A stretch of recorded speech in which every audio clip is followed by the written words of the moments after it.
La loyauté permet de lutter contre la cinquième colonne. La cinquième colonne. Alors, je vais briefer pour ceux-là qui ne connaissent pas ce que c'est que la cinquième colonne.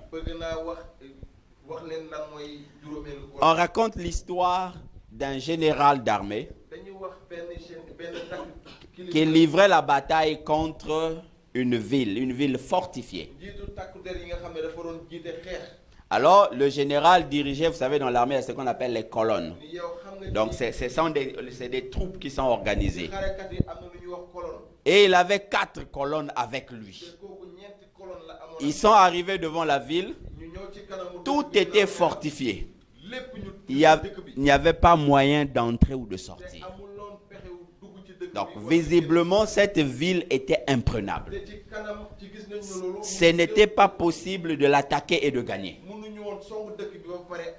Alors, il y a un vieil homme sage qui était à côté.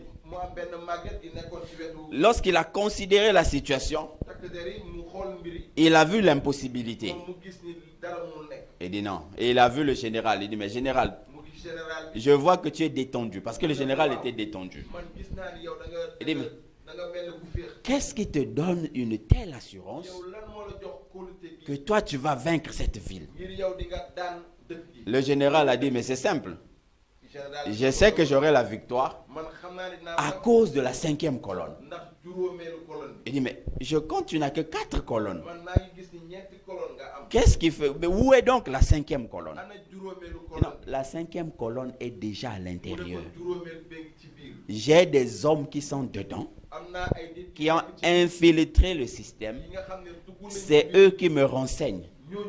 Et quand eux me disent, il faut attaquer, on va attaquer. Donc j'attends seulement leur signal. Il dit, ne t'inquiète pas, il y a la 5e colonne. Alléluia. Donc c'est la même chose pour déstabiliser une nation, pour déstabiliser une église, pour déstabiliser même le corps humain. Il suffit d'envoyer la 5e colonne. Pour déstabiliser un foyer, il faut envoyer la 5e colonne. Quand la 5e colonne, pour déstabiliser une entreprise, quand la 5e colonne entre, tout devient possible. En fait, chaque organisme a une capacité d'autodéfense. Si je prends le corps humain, Dieu a fait le corps humain de sorte qu'il puisse se défendre tout seul face à n'importe quelle agression. Mais il y a des agressions beaucoup plus subtiles. Vous connaissez comment fonctionne le HIV? Le HIV va entrer dans le corps. D'apparence, il n'y a pas de problème. Mais il va aller s'attaquer au système immunitaire. Donc, ce qui fait la défense même de l'organisme. Et quand il réussit à le démanteler, les autres maladies peuvent entrer librement. Donc, une personne qui a le sida, ce qui le tue, ce n'est pas le HIV.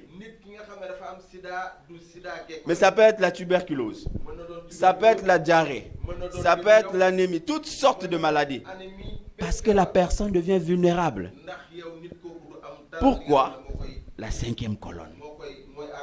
Donc, quand tu as à l'intérieur de toi la 5e colonne, la 5e colonne, c'est cette personne-là.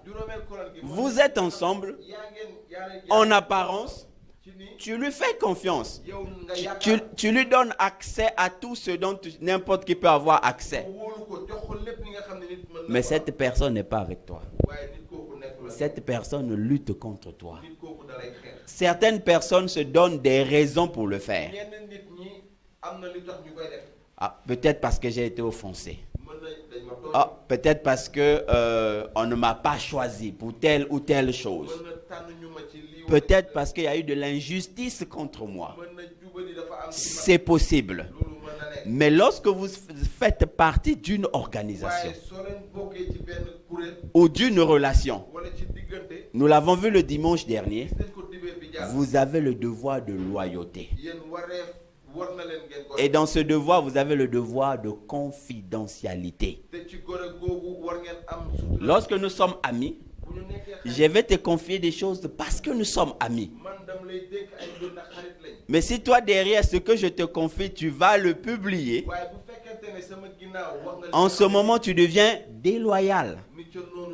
Tu es en train de livrer ce qui peut être des faiblesses que j'ai à des personnes qui à tout moment peuvent m'attaquer. Tu deviens la 5e colonne. Tu deviens le point vulnérable chez moi. Et le fait d'étudier la déloyauté et la loyauté te permet de détecter tout de suite la 5e colonne. Ça te permet de savoir que telle personne, c'est bien, on peut travailler ensemble. Mais telle chose, je ne lui confie pas. Parce que si je lui confie ça, je suis en train moi-même de me livrer à Satan. Et si je me livre à Satan, je suis en train de compromettre mon propre futur. Alléluia. C'est